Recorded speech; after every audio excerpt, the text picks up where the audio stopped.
बिस्मिल्लाहिर्रहमानिर्रहीम।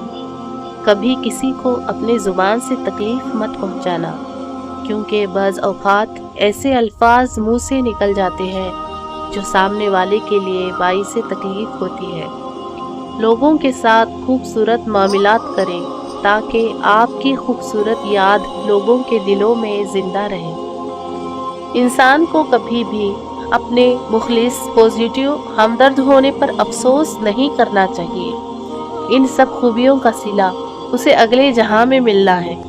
इन औसाफ पर खुद पर फ़ख्र भी नहीं करना चाहिए, बल्कि अल्हम्दुलिल्लाह कहना चाहिए कि हम बेहतरीन खूबियों के मालिक हैं। शैतान की इंसान पर की गई सारी सरमायाकारी उस वक्त मुकम्मल तौर पर डूब जाती है जब बंदा सच्ची तौबा करके अपने रब के दर पर झुक जाता है।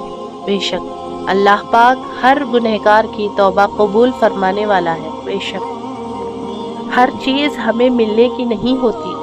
कुछ चीज़ें खूबसूरत, धोखा और बदतरीन शर भी होती है। अल्लाह करीम से किसी चीज़ के ना मिलने पर बदगुमान नहीं होना चाहिए।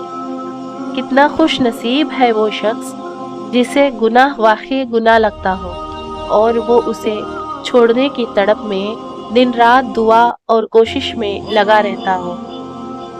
जब दिल घबराने लगे और आंखों से आंसू आने लगे, सिर्फ एक काम करना, अपने हाथ अल्लाह ताला के सामने दुआ के लिए उठाना चाहिए।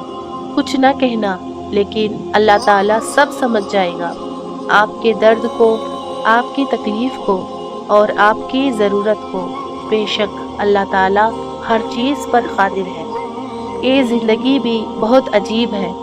हम किसी भी चीज़ के बगैर आते हैं, हम हर चीज़ के लिए लड़ भी जाते हैं, फिर हम हर चीज़ छोड़कर बगैर चीज़ के एक दिन रुखसत हो जाते हैं। मुश्किलें हल हो जाया करती है, दर्द कम हो जाता है, हमारी सुन ली जाती है, सुकून दे दिया जाता है और रंजिशें मिट जाती हैं एक ख़ास वक्त पे।